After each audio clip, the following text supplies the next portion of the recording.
Well, I am at the corner of Westbourne Grove and Portobello Road, the main hub for several of the Notting Hill Carnival events. In fact, the speakers will be right on this corner, one of the big speaker towers that you'll be familiar with if you know anything about Notting Hill Carnival. So it'll be a day of festivities for all, with many saying it's going to bring about 9 million into the local economy. But for other people, businesses in the area, this is the reality. This is a shop that's been boarded up completely and will shut over Sunday and Monday.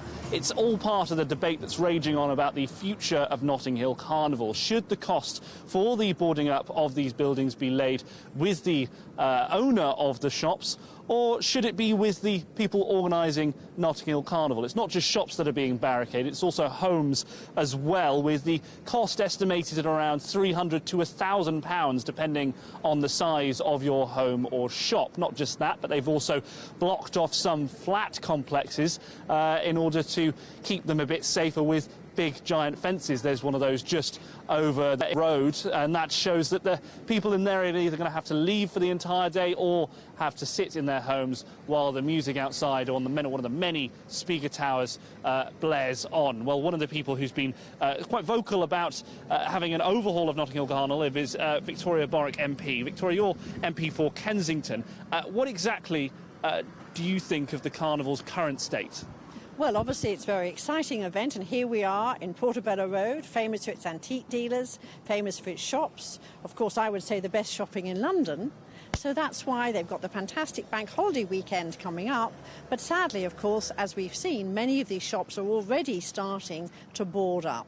And we've been round, I visited over 100 shops personally myself and said, you know, is this a loss to your business? You know, what's going on? And I think there are many people now who just feel, wouldn't it be nice to have a carnival where they could stay open? Or alternatively, has the carnival outgrown this area? Of course, we know there's tremendous traditions here and tremendous history. This is the 50th year for carnival, and I wish it every success. But I want it to be a fun family event where shops don't have to close, where people don't have to leave their homes or be trapped, as you can see from some of the homes beside me, that are, you know, those people are going to be trapped in their homes and they cannot escape the noise that's going to happen over this bank holiday weekend on both the Sunday, which is Children's Day, and then the main carnival on Monday.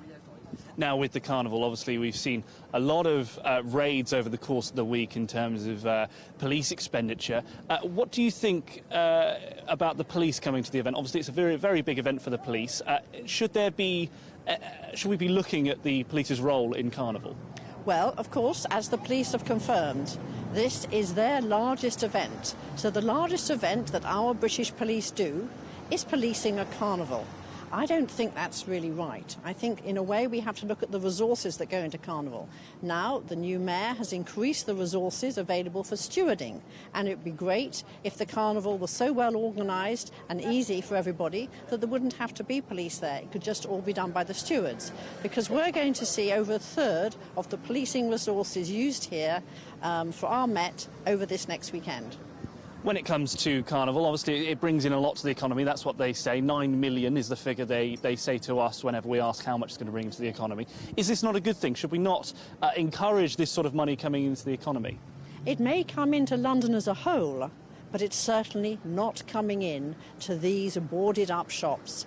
These shopkeepers are being hurt, not only with the cost of the loss of trade, the boarding up, but when they come back to trade on the Tuesday with part of the clearing up. And when you listen to the heart-rending things that these shopkeepers tell you, I think it would be better if we could think of another way of taking this forward. Many thanks, Victoria Borwick, MP, for joining us this afternoon in Notting Hill. Of course, as we spoke about there have been police raids throughout Notting Hill and the surrounding area throughout the course of the week. Around 500 raids have been taking place in order to prepare for Carnival, with raids ranging from anticipating antisocial behaviour to things like targeting suspected drug dealers. And in turn, they've actually suspectedly found a lot of drugs and a lot of weapons like machetes as well. So things have been confiscated that might have been used in Carnival in that sort of situation. Not only that, but we've seen the Met release information about how to stay safe at Carnival.